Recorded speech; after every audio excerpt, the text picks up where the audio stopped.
Education নিয়ে সরব প্রসেনজিৎ চট্টোপাধ্যায়। শহরের এক ইন্টারন্যাশনাল স্কুল উদ্বোধনী অ্যানাউন্সড অনুষ্ঠানে গিয়ে বুম্বাদার বক্তব্য, বাংলা শিক্ষার প্রাধান্য অবশ্যই দিতে হবে। অন্যান্য ভাষা শেখার বা জানার ইচ্ছা থাকা ভালো, তবে বাংলা বা কলকাতায় থেকে বাংলা ভাষার প্রাধান্য থাকা উচিত। অভিনেতা আরও বলেন, যারা বলেন যে তাদের বাংলাটা ঠিক আসে না, সেটা তিনি একদমই পছন্দ করেন না। নিজের ছেলেকে ইন্টারন্যাশনাল স্কুলে পড়ালেও তিনি বাংলা ভাষাটার গুরুত্ব দিয়ে শিখিয়েছেন বলেই দাবি বুম্বাদার। অভিভাবকদের ইচ্ছা আর উদ্যোগী হওয়াই পরামর্শ অভিনেতা প্রসেনজিতের।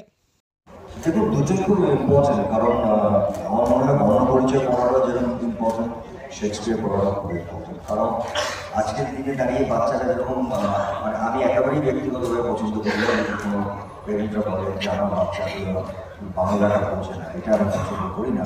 কারণ আমার ছেলে ক্লাস 5 থেকে গ্র্যাজুয়েট করেছে কলকাতার বাইরে, কিন্তু ও ফেলুদাটা মুখস্থ করেছে, ব্যোমকেশটা মুখস্থ করেছে।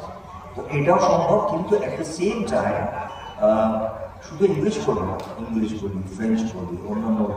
আজকের দিনে বাচ্চাদের ভবিষ্যৎটা তো আন্তর্জাতিক হয়ে গেছে, সেটা কিন্তু কোনো বাইরে গিয়ে নয়, ওদেরকে ইন্টারাক্ট করতেই হবে, তো সেটাও খুব important. So both are very important in a way.